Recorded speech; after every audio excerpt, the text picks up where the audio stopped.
सुबह लिखूं शाम लिखूं हर वक्त तेरा नाम लिखूं। सुबह लिखूं शाम लिखूं हर वक्त तेरा नाम लिखूं, वह कलम की दीवानी हो जाएगी जिस कलम से DR स्टडी 99 का नाम लिखूं। चलिए डियर स्टूडेंट, आज हम लोग इसके नेक्स्ट पहले वाले वीडियो में हम लोगों ने देखे थे समास के बारे में। समास इसके पहले वाले वीडियो में सिर्फ उसमें समास बताए थे और समास के अलावा उसमें इसका भेद बताए थे। आज हम लोग देखेंगे उसका जो जहाँ से बाकी लगा हुआ है, आज वहां से हम लोग देखेंगे। चलिए हम लोग देख रहे थे समास। तो समास में हम ये बताए थे कि समास क्या होता है। तो समास का मतलब होता है जब दो या दो से अधिक शब्दों या पदों के मिलने से जो नया शब्द या पद बनते हैं तो उसे समास कहते हैं। और उसमें हम बताए थे जो पूर्व पद क्या होता है, उत्तर पद क्या होता है। समास में दो पद होते हैं, पूर्व पद उत्तर पद। पूर्व पद का मतलब होता है समास विग्रह के दौरान पहले वाले पद को पूर्व पद और बाद वाले पद को उत्तर पद। आज हम लोग देखेंगे समास के भेद लिखे थे अब तक दो, यानी अब तक दो। यहां से हम लोग देख लेते हैं। इसके पहले वाले वीडियो में हम लोगों ने देखा अब तक दो। अ से अव्ययी भाव समास, ब से बहुब्रीहि समास, त से तत्पुरुष समास, क से कर्मधारय समास और यहाँ पर दो द्विगु और द्वंद्व। अब हम लोग ये देख लेते हैं ये आखिर अव्ययी भाव समास क्या होता है। तो अव्ययी भाव समास जो होता है वह है जो वह समासिक पद जिसका पहला पद अव्यय हो, मतलब अविकारी हो, जिस पर कोई लिंग कारक वचन का कोई प्रभाव नहीं पड़ता हो, तो उसे हम लोग कहते हैं अव्ययी भाव समास। यानी वह समास जिसका पहला पद अविकारी हो, अप्रधान हो। जैसे यहाँ पर देखिए, यहाँ पर एक और हो गया समस्त पद, एक और हो गया समास विग्रह। तो समस्त पद क्या है, देखिए यहाँ पर समस्त पद में अधर्म है, तो जब इसको हम लोग विग्रह करेंगे तो हो जाएगा धर्म के खिलाफ। तो यहाँ पर कह रहा है जो वह समासिक पद जिसका पहला पद जो है अप्रधान हो, मतलब अविकारी शब्द हो, जिस पर कारक लिंग वचन का कोई प्रभाव नहीं पड़ता हो, यानी पहला पद क्या हो, अविकारी हो। यहाँ पर देखिए यानी पहला पद अविकारी है और इसका नेक्स्ट जो क्या है, यह धर्म के खिलाफ, यानी अधर्म, जिस पर मतलब वो समझ लीजिए जिस मन पढ़ते हैं तो पढ़वे किए हैं इसके पहले वाले उपसर्ग। यहाँ पर देखिए अधर्म मतलब धर्म के खिलाफ, यथाशक्ति शक्ति के अनुसार, यथा भक्ति भक्ति के अनुसार, प्रतिदिन हर एक दिन, प्रतिवर्ष हर एक वर्ष, आजन्म जन्म भर। अब इसमें ये पूछता है जी बताइए यथाशक्ति कौन से समास के उदाहरण। तो हमारा यथाशक्ति जो हो जाएगा अव्ययी भाव समास हो जाएगा। अब हम लोग नेक्स्ट देख लेते हैं। दूसरा जो समास है हमारा उसका नाम है बहुब्रीहि समास। बहुब्रीहि समास, ठीक है ना। देखिए बहुब्रीहि समास क्या होता है, तो बहुब्रीहि समास का मतलब होता है ये वह समासिक पद जिसका दोनों पद अप्रधान हो, ठीक है ना, और उसे विग्रह करने पर कोई तीसरा अर्थ निकल जाए। यानी यहाँ पर कह सकते हैं जो वह समासिक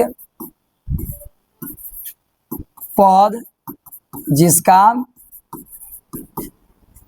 पहला और दूसरा पद अप्रधान हो तथा उसे विग्रह करने पर कोई तीसरा अर्थ निकले, कोई तीसरा अर्थ निकले तो उसे बहुब्रीहि समास कहते हैं, ठीक है। देखिए एकदम आसान है बहुब्रीहि समास, तो इतना आसान है, इतना समझ लीजिए जितना भी देवी दुर्गा का नाम है वो सारा बहुब्रीहि समास है। जैसे यहाँ पर लिखते हैं समस्त पद, समस्त पद, एक और लिखते हैं समास विग्रह। देखिए यहाँ पर अगर यहाँ पर हम लिखते हैं ये दशानंद, दशानंद, ठीक है ना, दशानंद लिखते हैं।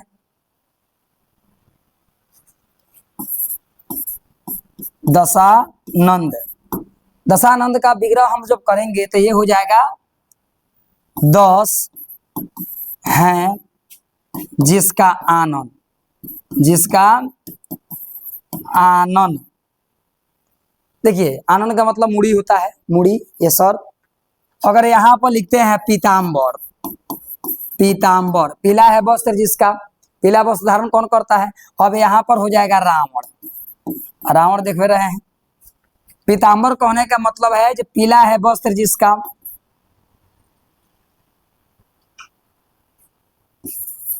पीला है वस्त्र जिसका, कौन है, विष्णु। यहां पर अगर लिखते हैं नीलकंठ, नीलकंठ, नीला है कंठ, नीला है कंठ जिसका। अब नीला कंठ वाला कौन है, यानी शिव है, महादेव। इसमें बहुत सारे आ जाएंगे, नीलकंठ आ जाएगा, पीताम्बर आ जाएगा, नीलांबर आ जाएगा। एक और आता है करुणामयी, करुणामयी, यानी करुणा से आच्छादित हो जाना रामचंद्र जी। मुष्क वाहन, मुष्क वाहन कहने का मतलब होता है ये मूस है जिसकी सवारी, चूहा है जिसकी सवारी गणेश जी। लंबोदर, लंबा है उदर जिसका, उदर का मतलब पेट होता है। तो बहुब्रीहि समास इतना आसान है। ये कह रहा है जो वह समासिक पर जिसका दोनों पद अप्रधान हो और उसे विग्रह करने पर कोई इसका तीसरा अर्थ निकल जाए। यहाँ पर देखिए जैसे हम कहे हैं नीलकंठ, तो इसको विग्रह किए तो नीला है कंठ जिसका, यहाँ पर शिव निकल गए, ठीक है ना। पीताम्बर हो गया, नीलांबर हो गया, दशानंद हो गया, करुणामयी हो गया, लंबोदर हो गया, मुस्कवाहन आ गया, बहुत सारा। तो ये जितना भी समास है हमारा बहुब्रीहि समास कहलाते हैं। बहुब्रीहि के पहचाने का भी तरीका है जिसमें जिसका, जिसकी, जिसके ये सब लगे रहे तो वो हो जाएगा बहुब्रीहि समास। यहाँ तक कोई दिक्कत नहीं है। अब हम लोग आगे नेक्स्ट देख लेते हैं। दूसरा का नाम है तत्पुरुष समास, तत्पुरुष समास। समास देखिए तत्पुरुष समास क्या होता है। तत्पुरुष समास का होता है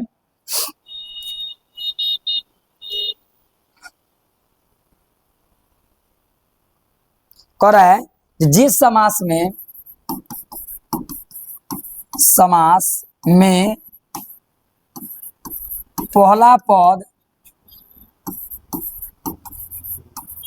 प्रधान न होकर, न होकर उत्तर पद, उत्तर पद प्रधान हो तो उसे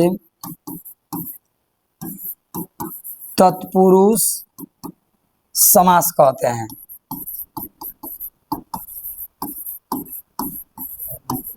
ठीक है, इसमें पहला पद जो होता है पूर्व पद प्रधान ना होकर उत्तर पद इसमें क्या होता है, प्रधान होता है। अगर यहां पर हम लिखते हैं, एक और लिखते हैं समस्त पद, पद, एक और लिखते हैं समास विग्रह। इसमें लिखते हैं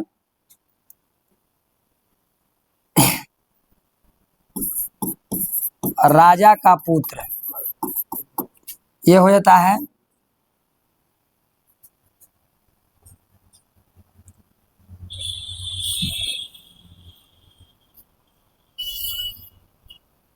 राजपुत्र, लिखते हैं तो ये हो जाते हैं राजा का पुत्र। ठीक है ना।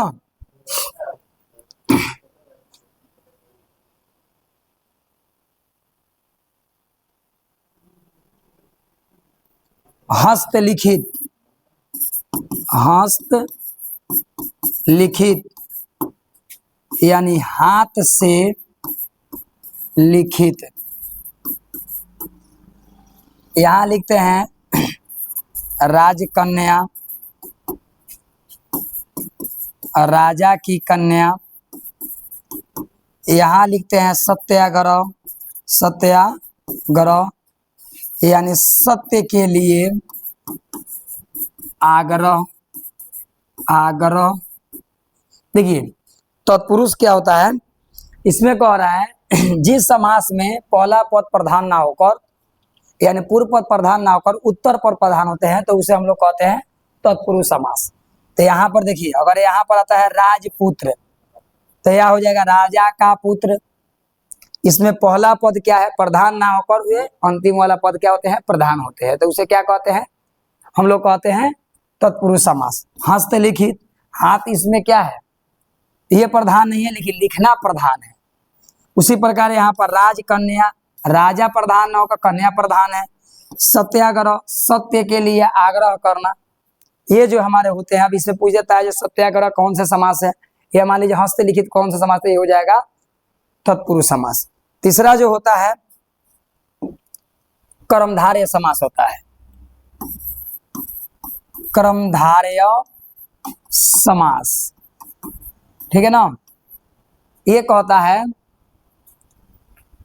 ये वह समास जिसका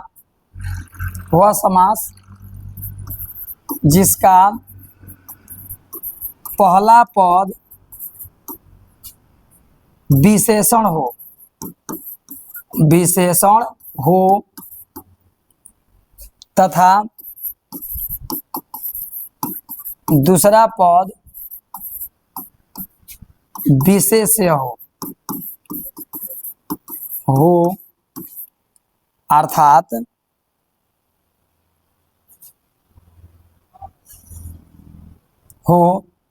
तो उसे कर्मधारय समास कहते हैं, ठीक है ना। अब यहाँ पर देखिए कह रहा है विशेषण। अब विशेषण का मतलब क्या होता है, जो संज्ञा सर्वनाम की विशेषता को बतलाता है तो उसे हम लोग क्या कहते हैं, विशेषण कहते हैं, ठीक है ना। अब हम लोग ये देख लेते हैं, जैसे यहाँ पर हम लोग लिखते हैं, एक और लिखते हैं समस्त पद, एक और लिखते हैं समास विग्रह, ठीक है ना। अगर यहाँ लिखते हैं नीलकमल, इस तो हो जाएगा नीला है कमल, ठीक है ना। उसी प्रकार यहाँ पर लिखते हैं महादेव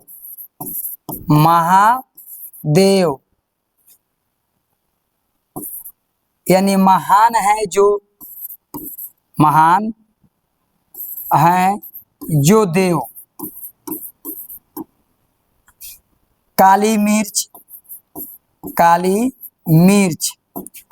यानी काला है जो मिर्च।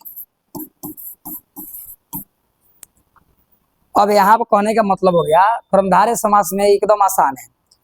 कर्मधारय समास क्या है, जो पहला पद जो होता है विशेषण होता है और दूसरा पद जो होता है विशेष्य, जो संज्ञा सर्वनाम की विशेषता को बताता है उसे हम लोग विशेषण कहते हैं। यहाँ पर हम लोग देख लेते हैं, यहाँ पर कह रहा है नीलकमल, तो नीलकमल कहने का मतलब क्या हो गया, नीला है कमल।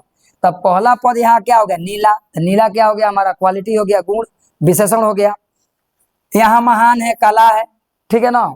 तो ये बहुत सारे इसमें शब्द आते हैं, तो ये आ जाएगा महादेव, तो महादेव कहने का मतलब क्या होगा, महान है जो देव। अब यहाँ पे इनकी महानता क्या हो गया, विशेषण हो गया, आज जो देव तो है ये है वो।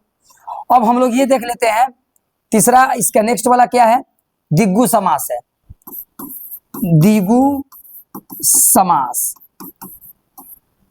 दिगु समास क्या कहता है, कहता है जिस समास में पहला पद संख्यावाची हो तो उसे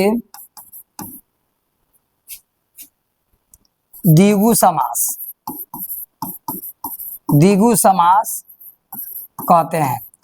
या इससे भी आसान परिभाषा है, जिसमें संख्याओं का समारोह तो उसे हम लोग क्या कहते हैं, संख्या जैसे कहने का मतलब जैसे 1 2 3 4 10 5 कोई भी हो तो उसमें हो जाएगा हमारा द्विगु समास। जैसे यहाँ पर हम लोग लिखते हैं, एक और लिखते हैं समस्त पद, एक और लिखते हैं समास विग्रह,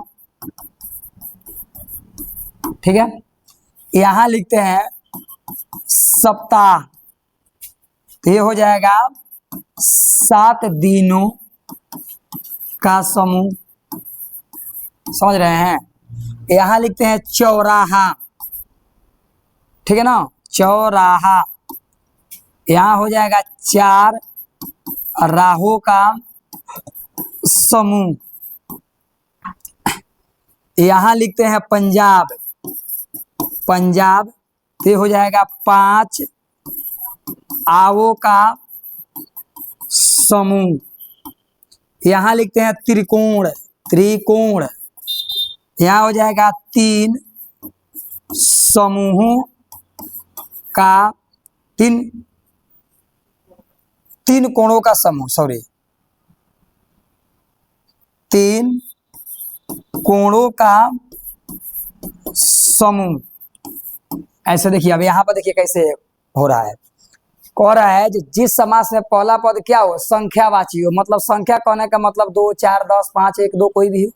तो यहाँ पर देखिए, यहाँ पर सप्ताह कह रहा है, तो इसको बिखरे देखिए, यहाँ पर 7 दिनों का समूह, यहाँ पर 7 आ गया। गिनती की संख्या है कि नहीं, गिनती आता है तो बुझिए आपका द्विगु समास समझ में आ जाएगा। 7 है, 4 है, 5 है, 3 है। ये पहला संख्या जो उसका संख्यावाची, पहला पद जो संख्यावाची गिनती से शुरू होता है, तो हमारा कौन से समास हो जाएंगे, द्विगु समास हो जाएंगे। एकदम आसान है। सप्ताह, जैसे का सप्ताह कौन से समास है, तो द्विगु समास के बीच से 7 दिनों का समूह होता है। तो यहाँ 7 आ गया, 4 आ गया, 5 आ गया, 3 आ गया, ठीक है ना। ऐसे बहुत सारे हैं। त्रिभुज भी है, 3 भुजाओं का समूह है। ऐसे जो हमारे समास जो है बहुत। अब इसके नेक्स्ट वाले में हम देख लेते हैं, एक और लास्ट है, उसका नाम है द्वंद्व समास। द्वंद्व समास ये कहता है जिस समास में दोनों पद प्रधान हो तो उसे द्वंद्व समास कहते हैं। देखिए, पहला और दोनों पद समास क्या हो, यानी जिस समास में पहला और दोनों दूसरा पद क्या हो, प्रधान हो, एक नहीं दोनों प्रधान हो। जैसे यहाँ पर हम लोग लिखते हैं ये माता पिता, तो इसको हम लोग जब विग्रह करेंगे, यहाँ पर विग्रह करेंगे तो ये हो जाएगा माता और पिता, या है और के जगह पर हम तथा या अथवा लगा सकते हैं, या लगा सकते हैं। अगर यहाँ पर लिखते हैं भाई बहन, तो हो जाएगा भाई और बहन, या भाई या बहन लिख सकते हैं, भाई अथवा बहन लिख सकते हैं, ठीक है ना। अगर यहाँ लिखते हैं जी जान, तो यहाँ पर लिख सकते हैं जी या जान। यहाँ लिख सकते हैं पैसा कौड़ी, पैसा और कौड़ी, ठीक है ना। या लिख सकते हैं रोटी दाल, रोटी और दाल, ठीक है ना। यहाँ पर बहुत सारा। अब इसका पहचानने का नियम क्या है, इतना आसान है ये। देखिए यहाँ पर और लिख सकते हैं गुरु और शिष्य, गुरु या शिष्य, गुरु और शिष्य, गुरु तथा शिष्य। इसमें क्या होता है, एक चिन्ह लगाता है, योजक चिन्ह। देखिए यहाँ पर इसका मतलब जो होता है, यहाँ पर हम लिख देते हैं, इसका एक अर्थ लिख देते हैं। इसका मतलब अगर ये इससे कहीं भी योजक चिन्ह दिखता है तो इसका मतलब होता है या और अथवा तथा, ठीक है ना, ये चीज होता है। तो ऐसे हम लोग बना सकते हैं। ये द्वंद्व समास इतना आसान है जिसका आप कल्पना भी नहीं कर सकते हैं। ये चिन्ह आपको कहीं भी दिखेगा ना, ऐसे चिन्ह, तो समझ जाइएगा ये द्वंद्व समास है। समझ रहे हैं। इसमें रोटी दाल आ जाएगा, पैसा कौड़ी आ जाएगा, जी जान आ जाएगा, भाई माता पिता, बहुत भी आ सकता है। तमाम सारा इतना ही चीज। आज यहाँ पर आकर समास मेरा खत्म होता है, ठीक है ना। और इसको बढ़िया से देखिए, समझिए और अपने दोस्तों तक शेयर करिए। बस इतने लिए धन्यवाद।